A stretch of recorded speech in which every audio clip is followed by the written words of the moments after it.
Assalamualaikum warahmatullahi wabarakatuh. Nama saya Ari Putra Dimas Irawan. Saya mahasiswa dari Fakultas Pertanian Universitas Mataram. Akan menayangkan sedikit tentang kegiatan PKL yang saya lakukan di rumah, yang dibimbing oleh Bapak Insinyur Kisman dan didukung oleh Kaprodi, yaitu Bapak Uye Malik Yakub, dengan judul pengaruh beberapa ZPT alami terhadap pertumbuhan stek batang kelor. Berikut videonya, selamat menyaksikan. Pertama-tama kita memilih batang tanaman kelor yang akan kita stek. Kita memilih batang tanaman kelor yang akan digunakan sebagai bahan stek, yaitu kita ambil dari tanaman yang sudah berumur sekitar 2 tahun atau 3 tahun lebih.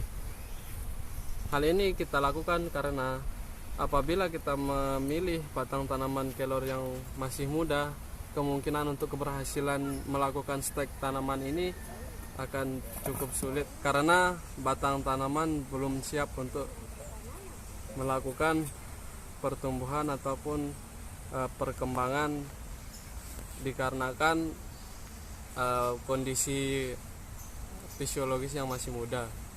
Batang tanaman ini kita potong sampai sekitar 30 cm per potong, dan kita bagi menjadi sebanyak 12 potongan. Nah, yang 12 potongan ini kita jadikan sebagai 4 perlakuan dengan 3 ulangan.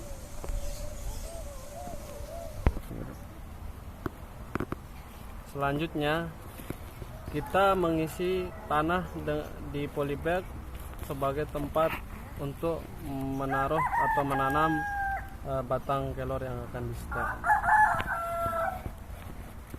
Kita mengisi sebanyak 12 kantong tanah sesuai dengan ulangan yang kita ujikan. Setiap kantong harus diisi dengan tanah yang cukup supaya tidak terlalu cepat mudah kering dan tidak terlalu memakan banyak tanah.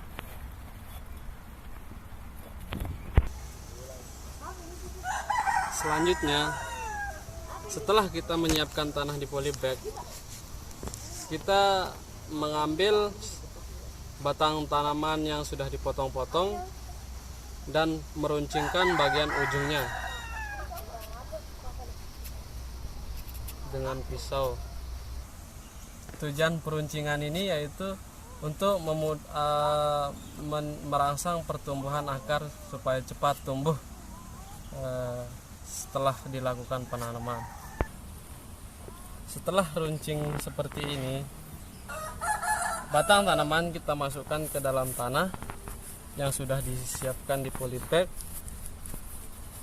diletakkan seperti ini. Jangan terlalu dalam dan jangan terlalu jangan terlalu dangkal juga. Apabila terlalu dangkal nanti tanamannya roboh. Kemudian di sini terdapat 4 botol, yang dimana botol pertama berisi air, botol kedua berisi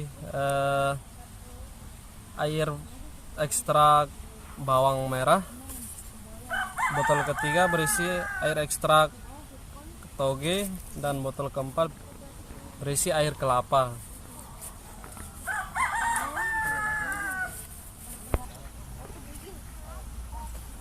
Kemudian penyiraman untuk stek tanaman yang dilakukan, diberikan air secukupnya